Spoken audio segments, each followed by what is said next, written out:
are here today in Louisiana, the Cajun capital of the United States, having the great opportunity Loft visiting Mr. Ken and Jayne Credeur, one of the legendaries of this racing pigeon sport. And I am so thankful that they gave me the opportunity to visit them here in their place in Rayne, Louisiana, right? Yes, Thank you sir. so much, sir, for the opportunity.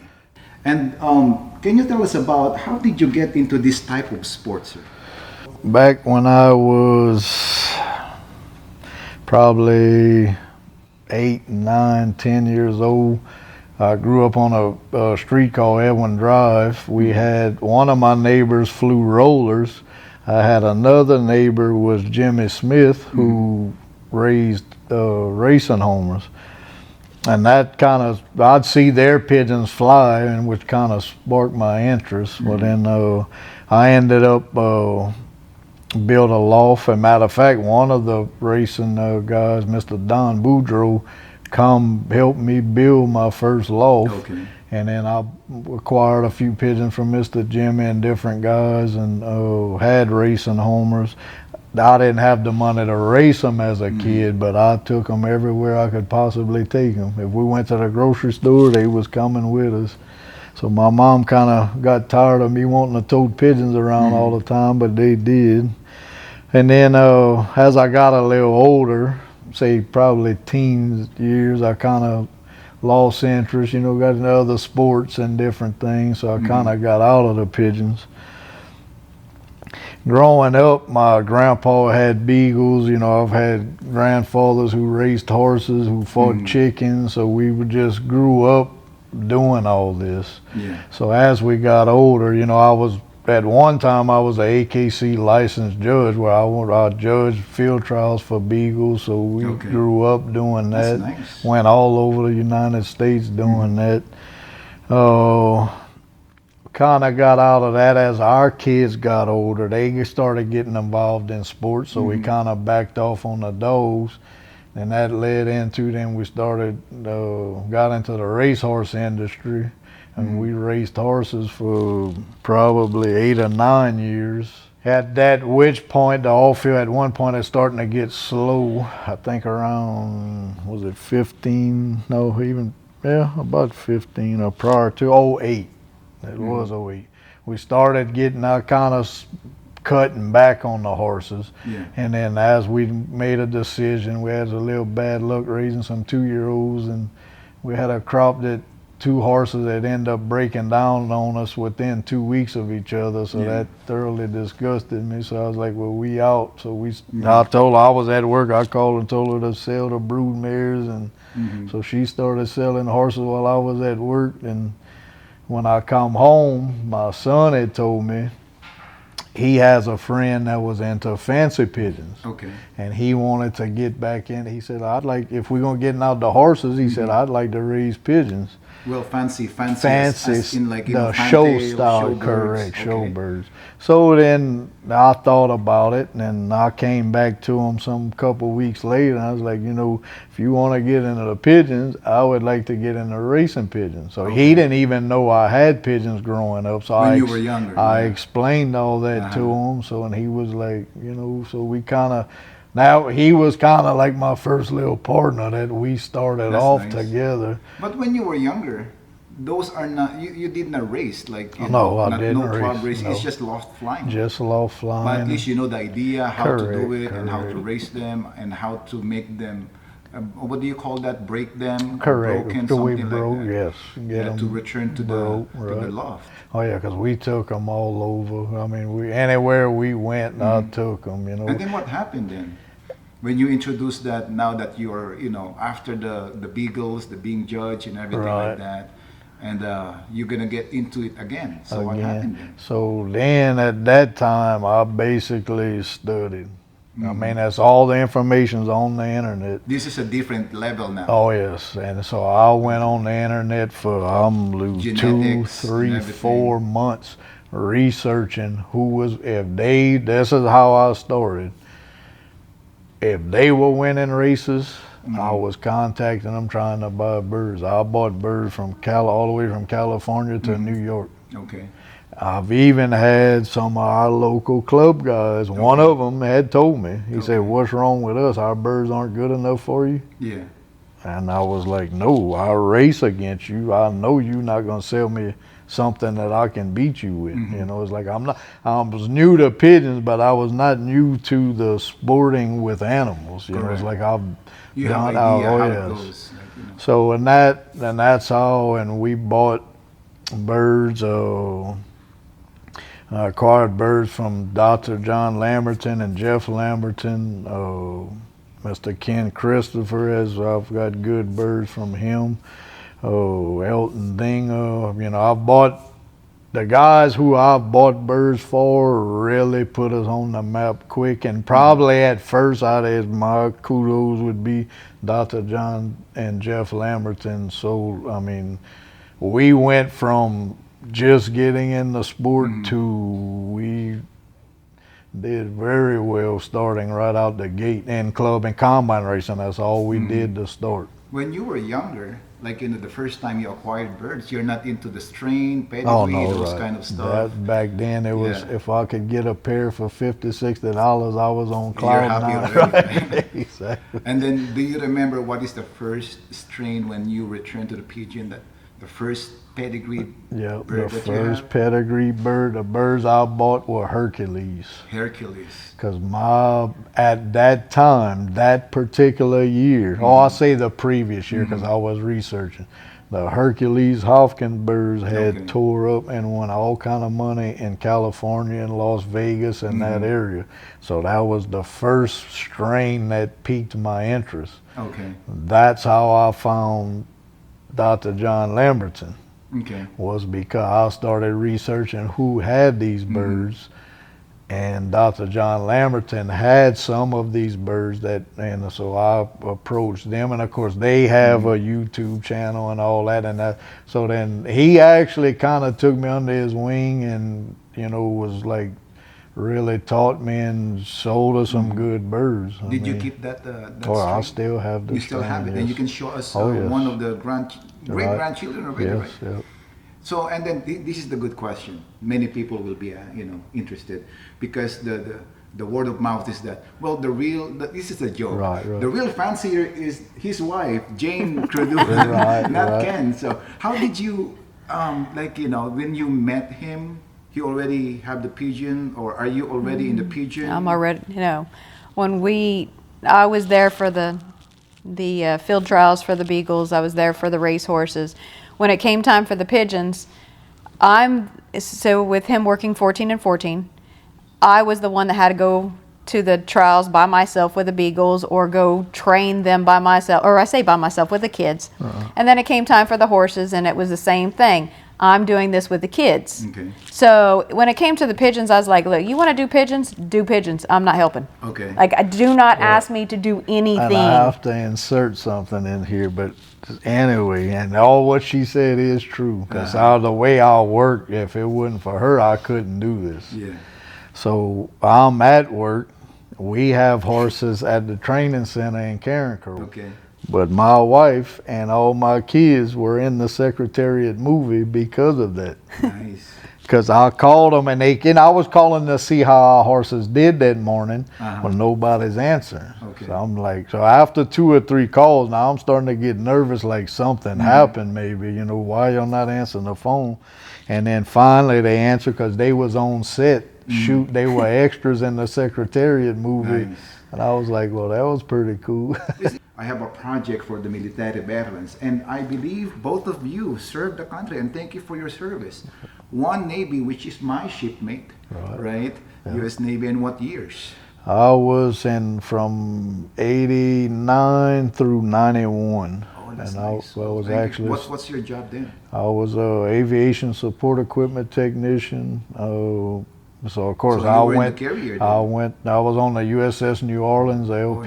LPH-11. Isn't that decommissioned already, right? Yes. Of course. It's like, And then, so I did the Desert Storm thing. I think I was over there for 11 months. And so we had an interesting time. I got That to is see a nice. lot of the world. And And what is the amazing thing is his wife, Miss Jayne, is also a veteran. And what branch, ma'am? Army. Army. What was the job?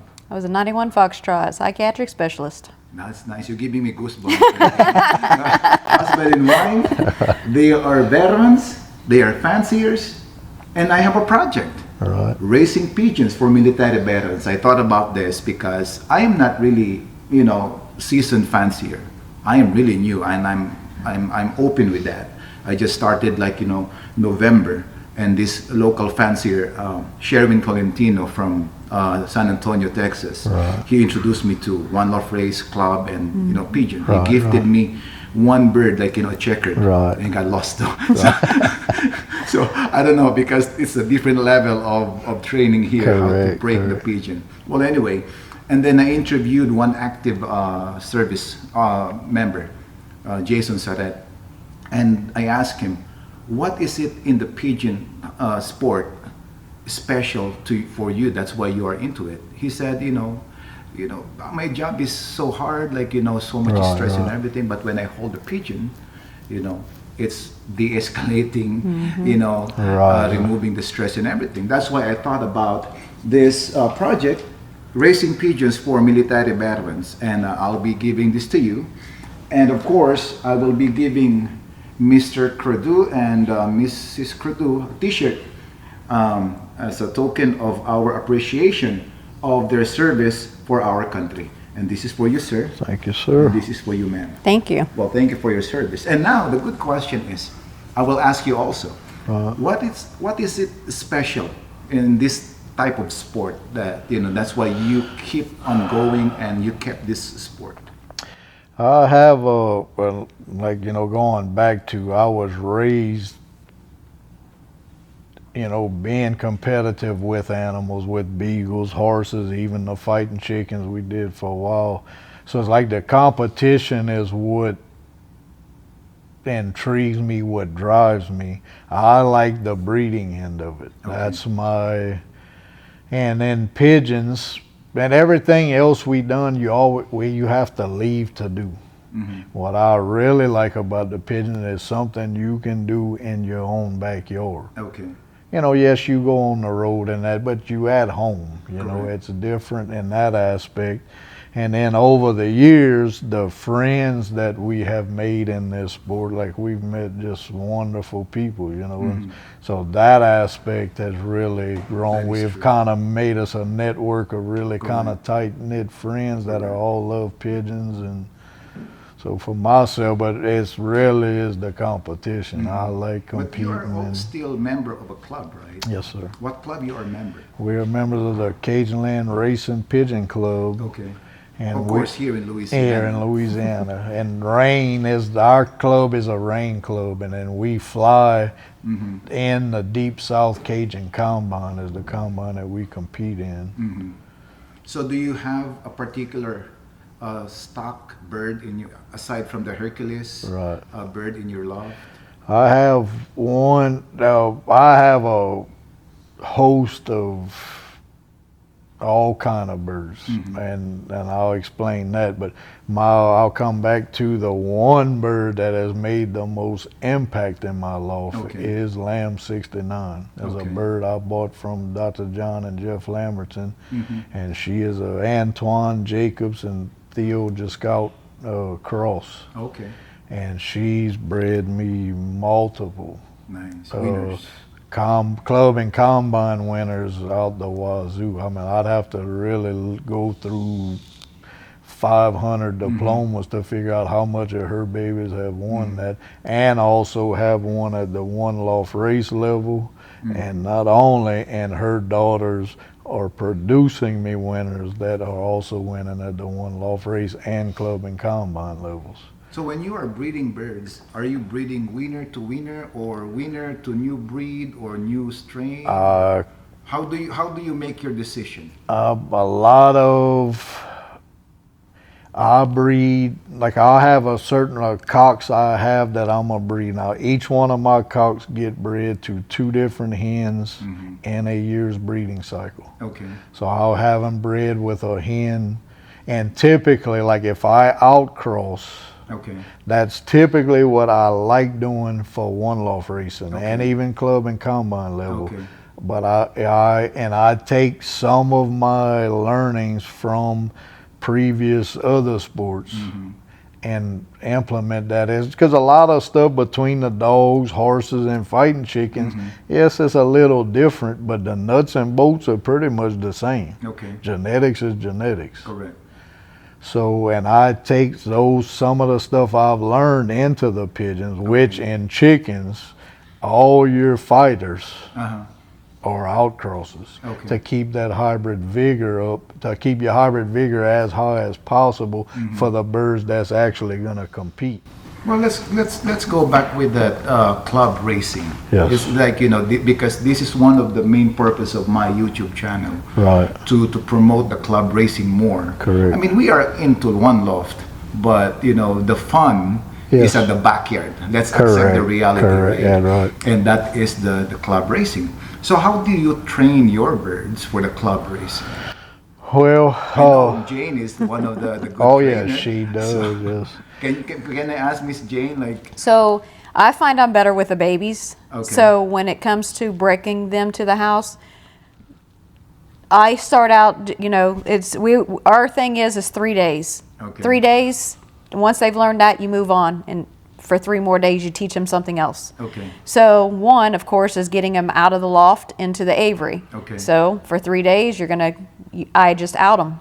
Okay. You make sure they No all go out. force, letting them out, just open the loft, something. Well, like in that. the Or aviary, the I should aviary's say. still closed. So Okay. then we'll do 3 days of that. Once they get used to that, then we'll open up the door. Okay.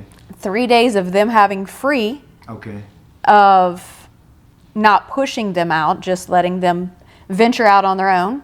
And then once they've mastered that, then I'll start pushing them out. Okay. So everything comes in 3. So just like right now we're messing with young birds. Okay. And the way that his schedule works, I'm the one that has been doing them for the last 14 days of pushing them out. Okay. I'm the one that's been doing just the behind the scenes, I guess you can say. Now they're all out. Now it's time for the ball, because I'm not going to let you just lollygag on the ground right now. You need to get your air sacs up and be able to breathe this hot, humid air that we have around here. So it is getting them out same time every day, getting them fed same time every day. So they have that routine that's in there. Okay. And that's one I wanted to highlight on training is and she knows we're a team, as we both learn this in horses and everything else, consistency. Same time, you want to mess up a racehorse, change up his schedule. Okay. Pigeons are the same thing. If you feed every day, say you fly from 7 to 9:30, and today for whatever reason you trying to get them back in at 8 or at a different time, let's say 11:30, it messes up their whole routine. Okay. Is there any particular increments of mileage when you toss them? Because different fanciers, different techniques. For example, I met someone who loft fly for a couple of weeks, and then he will toss 5 miles right away, and then 10 miles, 20 miles, 50, and then 60, and then after 60 he's gonna jump to 100, something like that. For you, do you have your particular increments? Me is I read the birds. Okay. Some years your birds route. Okay. One year my first toss was 25 miles. Okay. Because the birds would leave and wouldn't come back for an hour and a half by themselves. I knew they were ready. Other years, they won't route. Okay. Well, all 1 mile and 3 mile and 5 mile to build up their air sacs, but not only that, to build up their confidence so they know what they're doing. So it's and she used to give me 9 kinds of this because, well, that's not what we did on it. I don't do that. Yes. It's not this is what we like. Basically in the Army, we're not in boot camp. I read the animals, tell me what they need. If they're flying and routing on their own, I don't need to go 1, 3, 5. You're wasting your time. I might jump straight out to 10 or 12. But how we do that, we do incorporate around the clock. Okay. So they're gonna get tossed north, south, east, and west. This is the great opportunity Right. to invite our viewers, our fanciers there, Right. especially the new fanciers who are getting into this sport Right. for this type of hobby. Oh, I mean, as far as I guess you may go back to the bird side of it. For me, what I've learned is almost you have to set goals and how do you want to compete? At what level do you want to What do you want compete? to accomplish? What do you want to accomplish? Do you want to be a club and combine? Well, there's different mileages. Okay. Me personally, and comes from race horses, we race thoroughbreds. Pigeons, I buy typically longer distance style. I really don't care nothing about a 152, 250, but that's just not my cup of tea. One, I prefer the longer races. In the one loft race industry, your money's in the longer distance. There's a few races, but there's not really that much money at the shorter distances, so it doesn't interest me. Okay. So, but you just have to figure out at what level you want to compete, Okay. what goals you want to set for yourself to know what kind of birds to acquire. Because this is something, me personally, I've learned. The birds we win with at the club and combine level are not the same birds we win with at the one love race level. And I had an old great uncle of mine, Uncle Ernest, that raced quarter horses and that all his life. And when we got into the horse industry, it's something he told me and it stuck with me. Okay. What level do you want to compete at? Correct. If you want to compete at the $20,000 stakes level, allowance level, go buy a $20,000 mare. Because if your thought process that you're going to go buy a $5,000 mare and compete at the $20,000 level is not going to happen. Yes. Very rare. It can happen, but it's not often. And then that philosophy and that mindset, that's what I've done with the pigeons as well. Because the birds you can win with at your club and combine level, because a lot of your personal system has a lot to do with it. A man that has a good system, good training, can beat somebody with better birds that doesn't have a good system. You need to have a system. Yes. Yeah. And now the one loft race level is different in that aspect.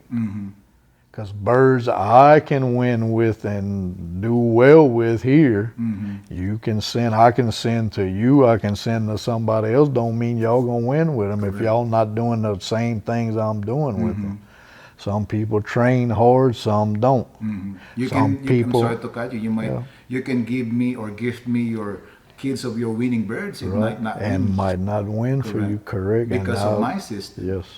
That's So true. you have to find birds that'll relish in your system, whatever it is. There is a family of birds that will, if you like to train light, there's birds that do well. There's some birds you have to train hard. So you have to find, a lot of fanciers medicate heavy, some fanciers don't. All those things come into effect that you just gotta put it down on paper. It's like your business goal. What do you want? And you go out and try to find that family of birds that's going to relish in that system. That's true. And the one loft race industry, to me, is simple as this. If you got birds that win as horses for the courses, Correct. if somebody's winning at this race, and you can have people win, and I've done it myself, is the guys who are consistent at races. I will be wanting some of their birds if I want to compete in those races. Because I met lots of different fanciers already, right? And not all fanciers are into OLR, one loft. Right. And not everybody are into club.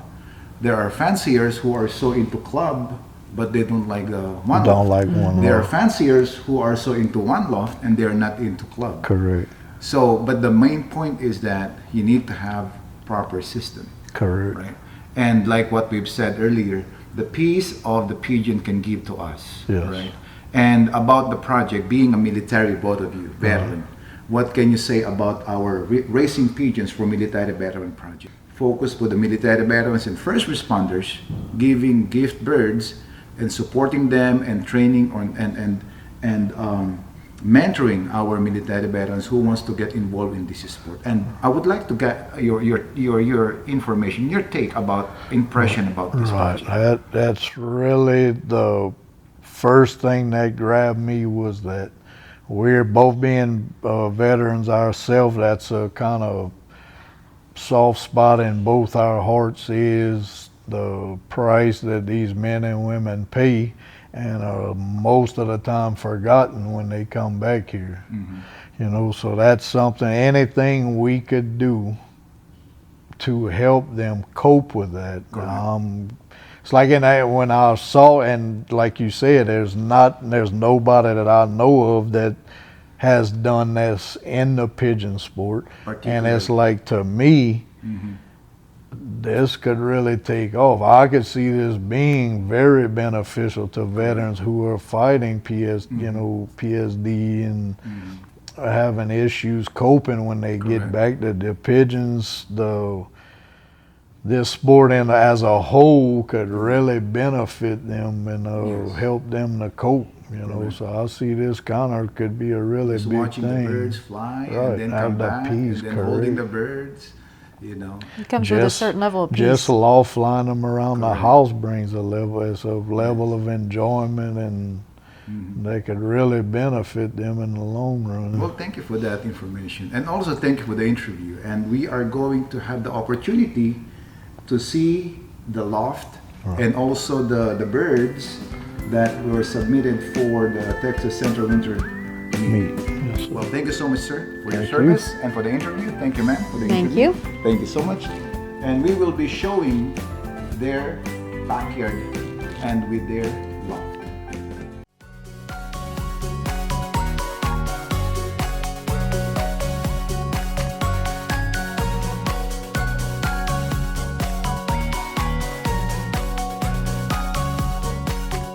Hi, I'm Jayne. This is Credeur. This is CFL Loft. We're gonna take you a tour of our lofts. Okay. So what do we have here? The first one. This is was our old bird loft, but we've kind of tweaked it a little bit, and we have our old birds in the right aviary, and we're gonna fly young birds out of this loft this year, since we're hosting the Texas Winter Meet, because we have those birds in our young bird loft. Okay. That's our trapping system where we can. So these are your stock loft, right? This is our young bird. Oh, young bird team. Your own bird. We have them all picked out here. We'll show you all the loft. So when did you build this? Like, did you just build this your own, maybe yourself? We bought both these lofts. We bought the buildings, and we modified them to turn them into lofts. This one here, obviously, we added on a big aviary, so just suits us for what we want. And basically, the idea behind this is so when they're molting, we can kick them out in the aviaries, and they're not filling the loft up full of feathers. It's actually out in the aviary. Nice. And we also, this loft, we fly a double widowhood system for old birds. And so this is what we need to where we can have our cocks and hens separated while we're flying the double widowhood during old bird season. Nice. So how many birds it can accommodate? So we can hold, about probably 85 to 90 birds in here easily. Which we don't, the only two we have in here are two ones we let fly. And your birds have music, huh? Yep. We keep music all the time. Give them. It's just, to me, it's a little calming effect for them where they're used to hearing human voices. You know, kind of that human interaction, so they're not all freaking out. And this is our loft. And like I said, this loft is really set up to fly double widowhood. So when you are competing, this is the one that you use? Yes. For the club. For the clock, correct. And basically, these are widowhood boxes. We just open them up to, you know, to convert them for, like if we fly double widowhood, we'll actually close them up and make their nest boxes. Because we fly in young birds in here, we just open everything up to make 2 different sections. Great flooring in the loft. Now that's another aspect of what we do. We feed on the floor. That's why we kept a wood floor. Okay. So we actually feed on the floor. Well, to each his own. Some fanciers don't do that. Correct. We just find that it's better to notate and take mental notes of how a race affected your birds when you're feeding them. You actually watching them eat. You can see if a bird's off. You know, a bird may be in here not eating slowly. You can see all these things when you feed off the floor versus just come dump, feed, and run where you don't know that 3 or 4 birds in there aren't eating. And you have a nice ventilation. And in this loft we have a fan. And you have a fan. Well, aside from the music, of course, the fan. And all our lofts on automatic timers. The light. So all that's automatic. And basically, because the way I work 14 and 14, we try to get our lofts built in a way that's easier for Jayne to take care of everything when I'm gone, because for 14 days she's handling all this by herself. So we, you know, and put pans under the each nest box to make it easy for cleanup. And we used to have wood floors. We went to grading floors for that reason, because it's just a pain having to straighten them out every day. What I noticed, you have chickens on the bottom. Those are yours, of course, right? And the purpose of that is? They keep the feed cleaned up, and they try to help keep the mice and that somewhat down, because there's no feed under the loft. Because the chickens will fight the mice. Yes. And just them cleaning the feed up keeps the mice away. If you got feed on the ground, there's gonna be mice. I mean, we have mice, but it keeps it under control where it doesn't get out of hand. How about the snakes, though? We do have some snakes. I mean, also the chicken will prevent the snake or something? Yes, some would. But we have a story that I'll let Jayne tell y'all about snakes, because she was actually bit by a snake in our other loft. Okay. Okay, so let's see this. And this I live like a little hospital room, you know. Being quarantined. Correct, a quarantine. And these are actually 2 birds that we picked up from the Calcutta in the Texas Center. One's an actual Texas Lynn, and one's a Tony Jordan, as a matter of fact.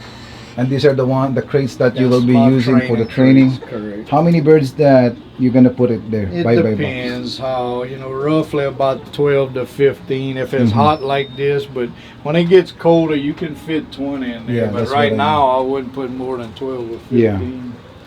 And then again, chicken on the bottom. Yep. That's our chicken. And this next room is? This is our young bird loft, but this is where we're housing the Texas Center winter meat birds right for now. So yeah, yes, they are all. So the Texas winter meat race will be flown out of this loft. So you already received like how many birds?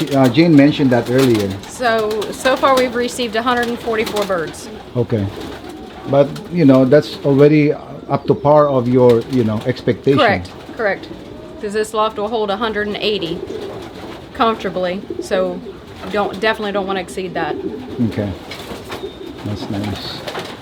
So can you tell us about the design of this loft?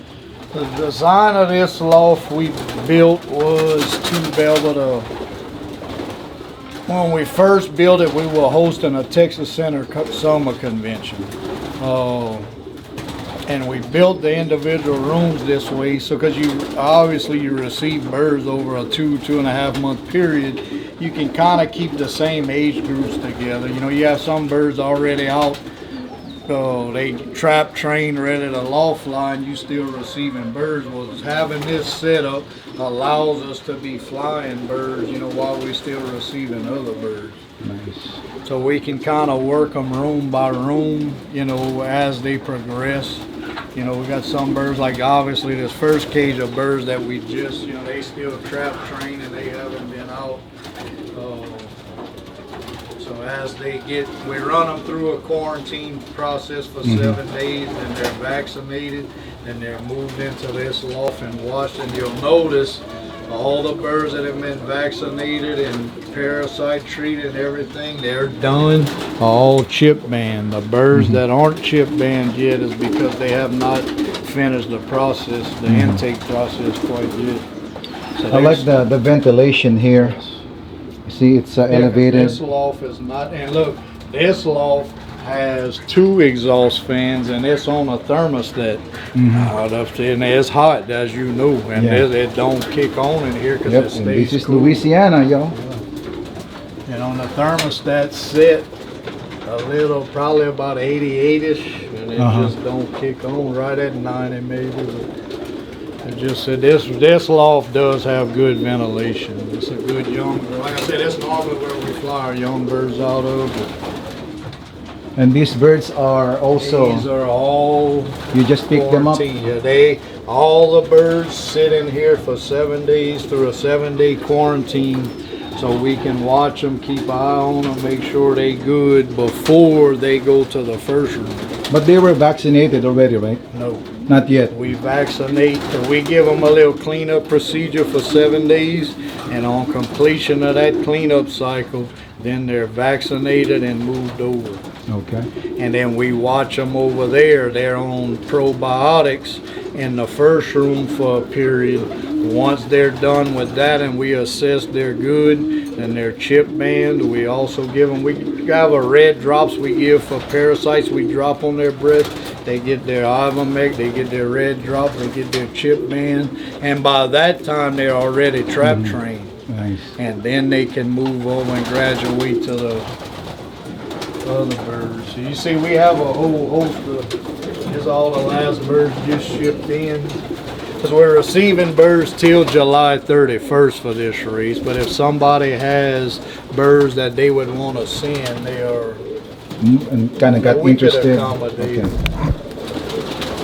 That's nice. Because the race is not flown till, the final race is January 6th, so we got time, there's no rush.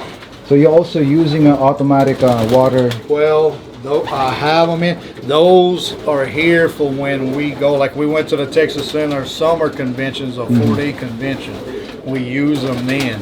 Like when we're home, I don't use those. Oh, okay. Because I use the water drinker because we have stuff in the water every day. I think you have options. Yes, the automatic drinkers are only if we have to go somewhere for 2 or 3 days, we'll turn the automatic waters on. What are these? Like these are hanging here. Well, when I'll fly young birds out of here, I also was breeding out of here. Oh, okay. So, and we had a little platform that sit there, and this is where they ate. You know, we used the top boxes where you could sit nest bowls up there. And this is how they ate. Yep. Just show really quickly. Okay.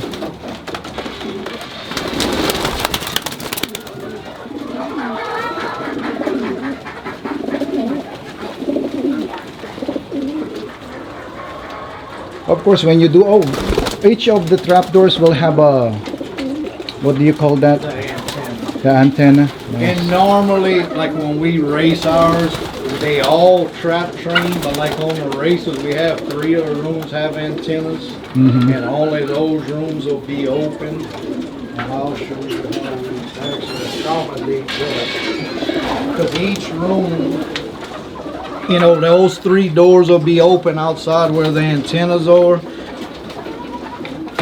Get it open open, and then this door will be open, so the two rooms can co-mingle. Like that trap will be closed and that one's open, but they are all trapped where there's an antenna. So there's 3 rooms with antennas, Nice. 3 without. Awesome. That's a good. And Good that deal. way the rooms can co-mingle, and it's only like that with each adjacent room that has an antenna in it. Nice. Awesome. And you know, like this cage has always been that way because it is hot outside. It's fairly comfortable. I mean, you start working in here, it'll get hot, but it's That's not true. bad considering it's not nearly as bad as it is outside. What is the story about the snake? So, Kenny had just got back from work, so I decided I was still on my 14 days to feed. So I came out here with my grandson and had the feed bucket in my hand, opened up the door. When I opened up the door, I just swung the door open and took a step in, not realizing that I got bit by a snake. And it happened so fast that I felt it on my leg, but didn't know 100% sure what it was. And before I could look down, I felt the tail hit my other leg, and I knew exactly what it was. So I had to call Kenny and wake him up because he had just got home. He was sleeping. I had to wake him up and tell him, "Can you come out here and tell me what kind of snake just bit me?" So Is yeah. it venomous? No, it was just a rat snake. Okay. But enough to Rat snake, not rattlesnake. no, Huh? rat snake. Okay. So that's it. This is the One Love winter race, right? Yes, correct. And we'll show the outside of it, like the perspective.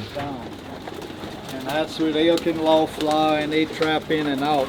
But on race days, room 1, 3, and 5 have antennas. So this door will be down, this door is down, and this door is down. So you didn't do a loft fly They yet, have yeah? 3 different doors that they can actually trap in. You didn't do a loft fly yet, right? Did you do a loft fly already? With these birds, no. Not yet. Okay. Because we still receive, actually, we have a netting system. We took down 2 loft fly, but we received so many new birds. After this interview, I'm gonna put the net system back up to trap train, because we got like almost 2 full rooms of birds that haven't been through the net system. So the whole net system will be put back up, and it covers the whole span of the loft out to about right here. So we can get these first 2 rooms net trained on the trap. And we can be flying these other birds, but I'm trying to keep them all the same, and there's no rush because we're not flying till January. But Yeah. I want to get them all trap trained together to where and basically we fly out in the morning. And do you even get eggs from those chicken down there? That's nice. We have nest boxes on the back side, and that's Miss Jayne's territory. She keeps her chickens fed. She has them automatic waters. Her and her grandson can run on the back side and go pick eggs out the boxes. And Isn't that nice? Free eggs, fresh. fresh eggs and little feed, because they And then cleaned up the pigeon feed, so it Even works. even a fresh fish. See that? See how beautiful is this? Actually, the water's down because it's so dry here. Normally, the water line is up to here. So that's how dry it is right now. And what is this other building? Okay, The brown one. Our breeder's loft. Breeder's loft. Just built this past year. We Okay. just finished it prior to breeding season, just in enough time to put breeders in there late. But we got them in. Would you like to And- give us a tour? Yes. And just in enough time for him to realize it was too small. Oh, okay. And we got an office section in here. We have not finished, still a work in progress. Actually, because we're gonna close this whole loft and get chickens under this loft as well. We just You have a Have it. really nice location here. Really awesome open location. Lots of potential. Lots of potential. yes, sir. Yeah, and this is we hired a crew that come built this for us, so, and we just finished it. Now, well, we'll come inside because I actually got air conditioning here.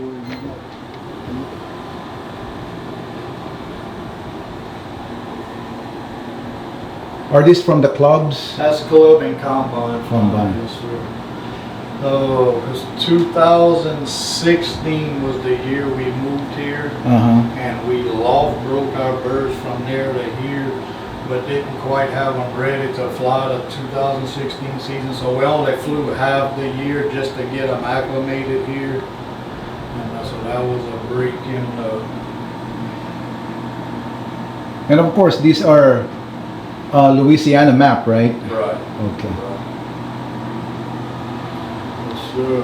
And these are the horse, Yep. Spectacles. like what you mentioned earlier.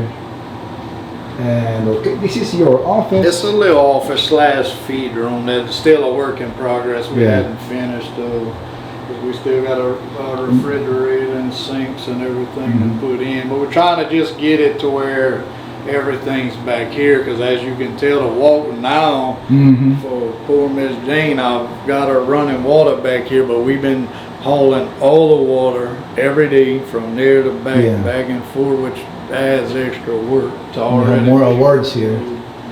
There you go. And you're going to show us your breeding loft? Yes, sir. Okay. And this first cage we come into is our hen section. That's where all our stock hens are. And of course, they're all molting right now because they all been on the lights. You know, for breeding season, they go on lights and Thanksgiving. And These are your personal birds. my personal stock loft, our hens. So where is the foundation bird?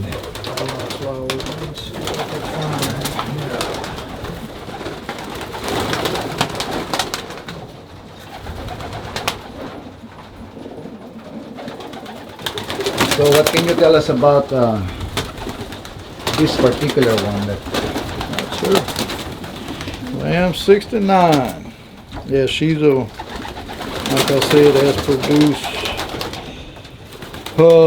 We've won, but have had 2 Louisiana State Ace young bird hens, during the young bird season, and were both bred off of her from 2 different cocks. One of them, still at the time young in the sport, didn't know no better. I tried to keep flying her and lost one of them in a smash old bird race. Since learning that lesson, her other daughter was immediately stalked after she won.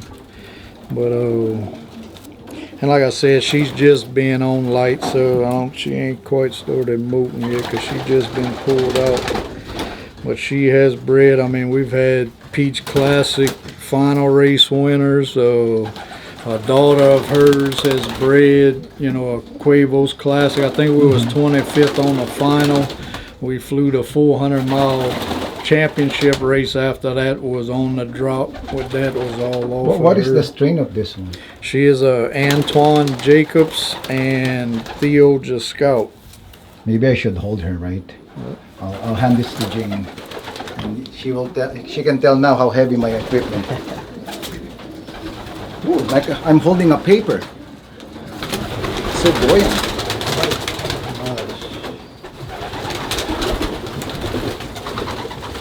And one thing I like about her, not only she's made her impact on our loft, and looking, she's a 2012. She's still fertile in age. Still fertile in age. 2012. How old is that? Like, so that's 11 years old now. 11, 12 years old.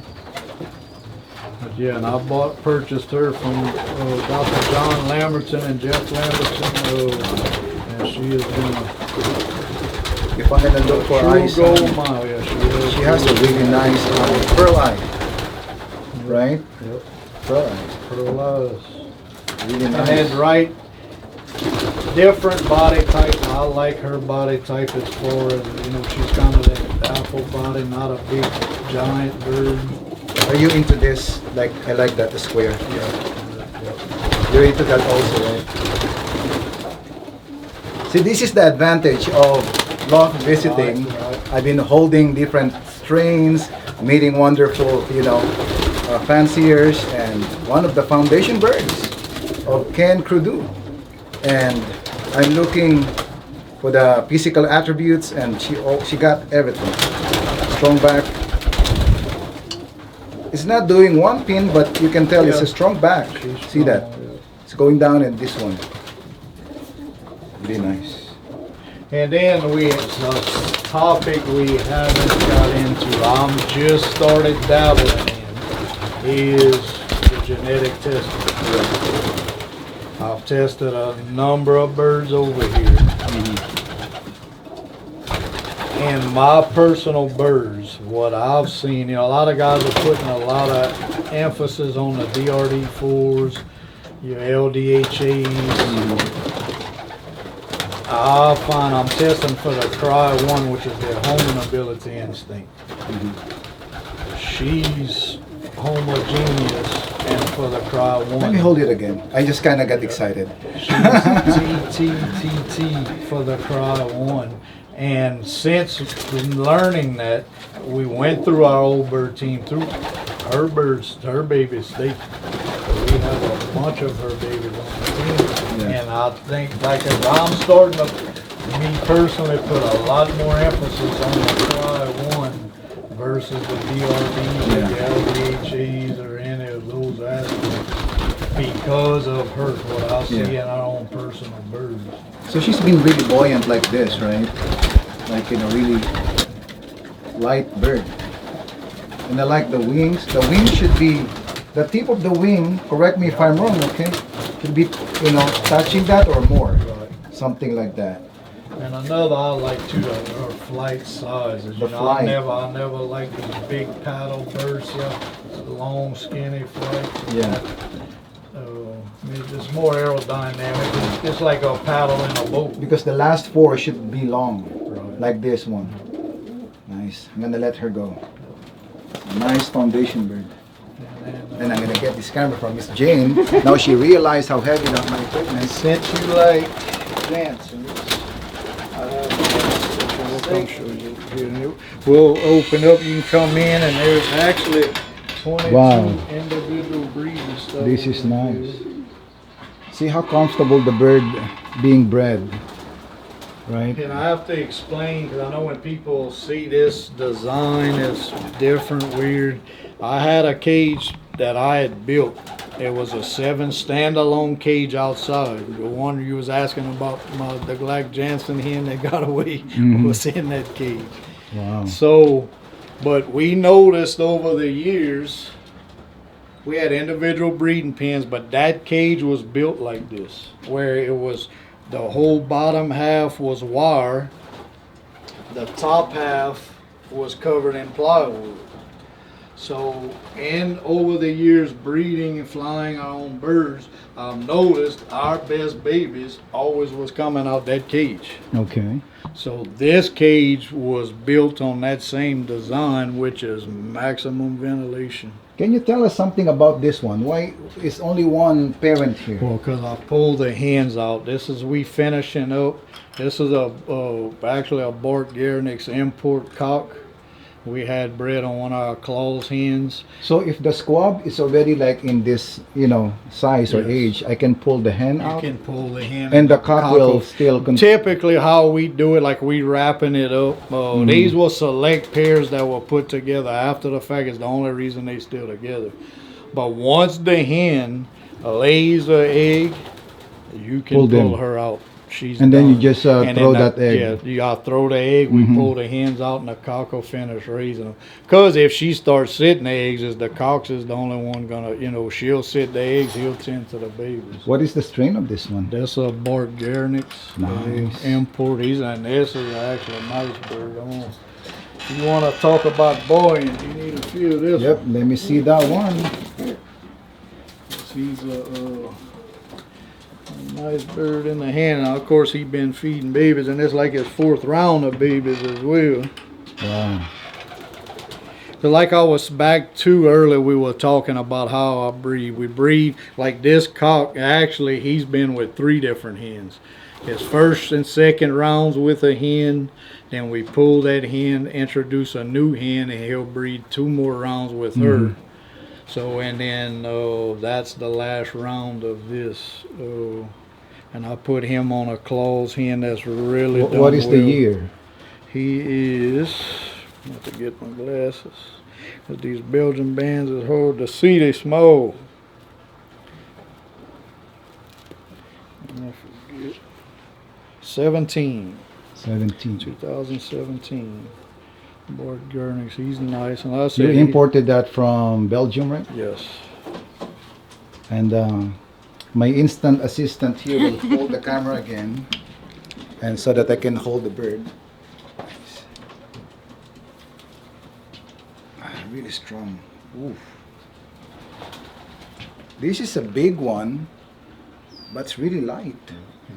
It's like holding a paper. He's really well balanced.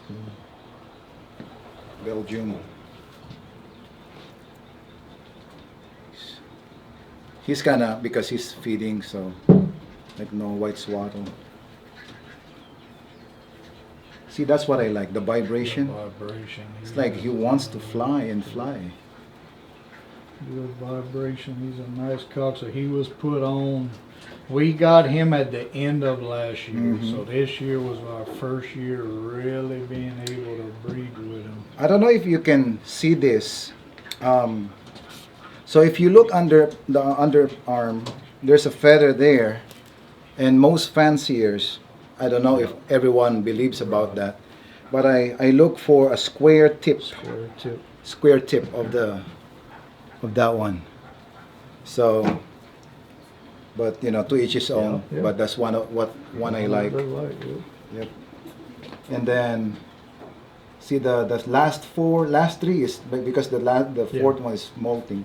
But you can tell, look at that, last three flights are so long, and they are vibrating. Wow, that's really nice. 2017, and still strong. Nice. And you are planning to put those babies into race also? Well, that's really not, because they're so. Or they're just going to be a stock birds? It will look, and I might have introduced them. They may go on the old bird team. Okay. And we have. Okay, this is actually a baby off of Lamb 69. He's a claws cock. And so that's a baby that he had. That's one she was just pulled out of here. Oh, this is a young bird, right? Yep, it's a Lamb 69. He's just finishing her up. Nice. So, because they were vaccinated, we just waiting on it. We give them like 3-4 days after he's been vaccinated and make sure the parents still feeding them good and that before we pull them. And here's a crop of young birds that, that's been separated. We just giving them a few more days of weaning stage before we move them out. And here's another of a cocks. This is probably, not probably, is our number one cock. He's a Verkaman Jansen cock. And he's bred us, so we've probably 3-4 different one Loft race money winners with different hens.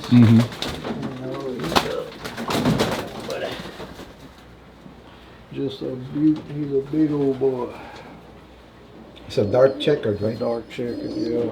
That's cut for Cayman. Nice to feed babies.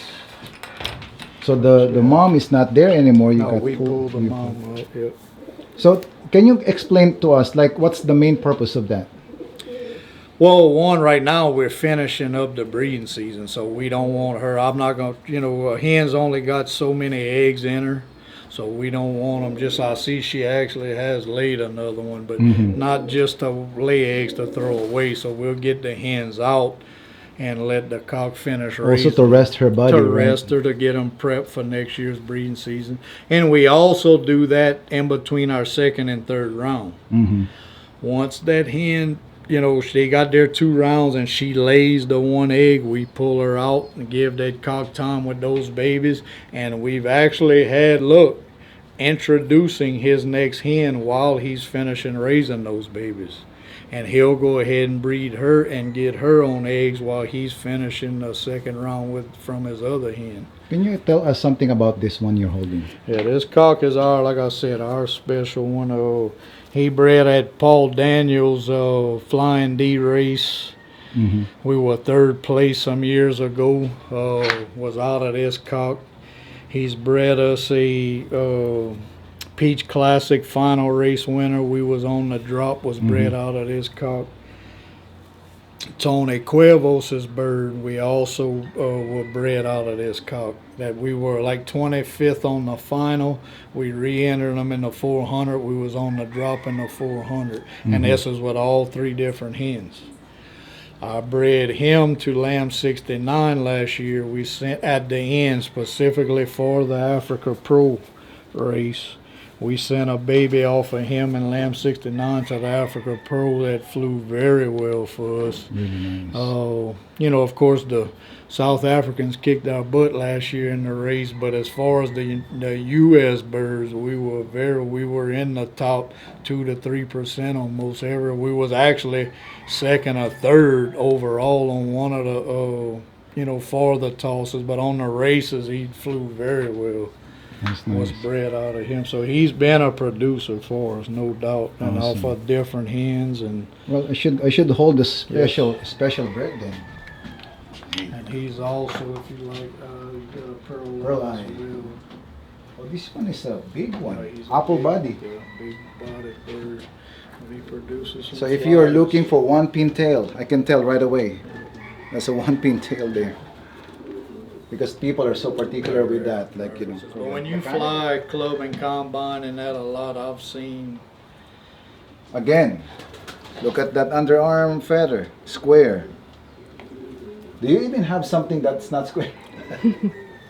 See that, that's square. It's really, really nice.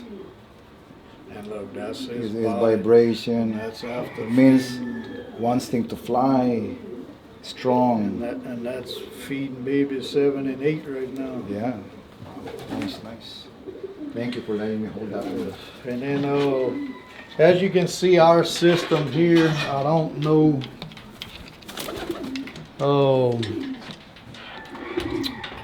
We feed. Well, another thing we're really particular on is we feed 3 times a day for breeders with babies. Let me clarify that. The reason why, I know I have guys that are just saying, look, if your work schedule's that way, you don't have no choice. I'm off for 14 days or my wife is feeding when I'm not.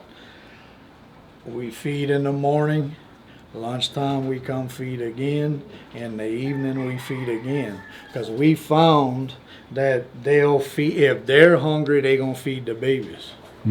If they're not hungry, the babies are sitting there pitching a fit. Well, they're not hungry. They're not as concerned with feeding them.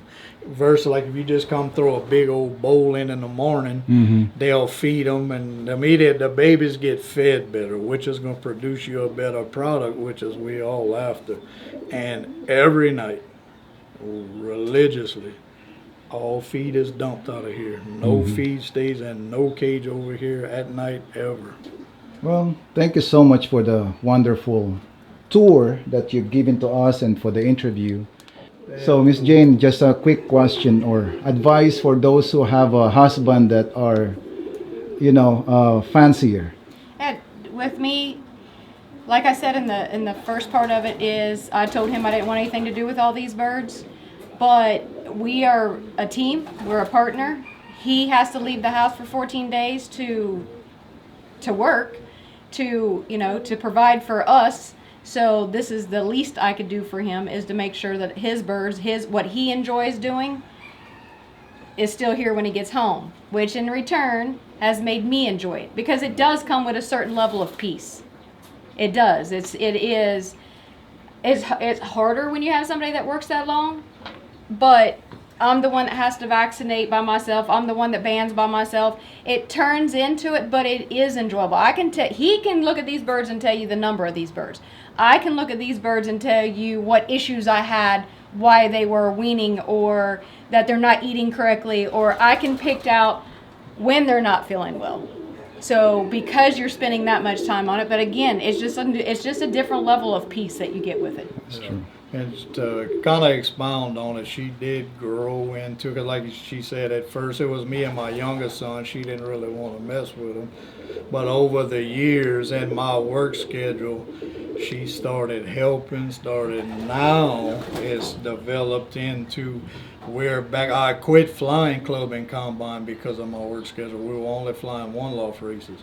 But these last 2 years, we've dove back into club and combine racing, and I'll be quite honest. If I'm at work, if I'm not at work, there's no drop off in the bird. She's winning races. We win while I'm here. We win while I'm away. So she's just like picked it up and took off with it and really took a hold on it. Which, you know what, it does make it easier as a fancier to, of course, have your spouse in and backing you like she does, because without her I couldn't do this with my work schedule, no doubt. Well, thank you for those information, and thank you also for the opportunity to show us your loft and sharing all the knowledge that you've shared to us. And happy flying. Yes, sir. Thank you. Thank you.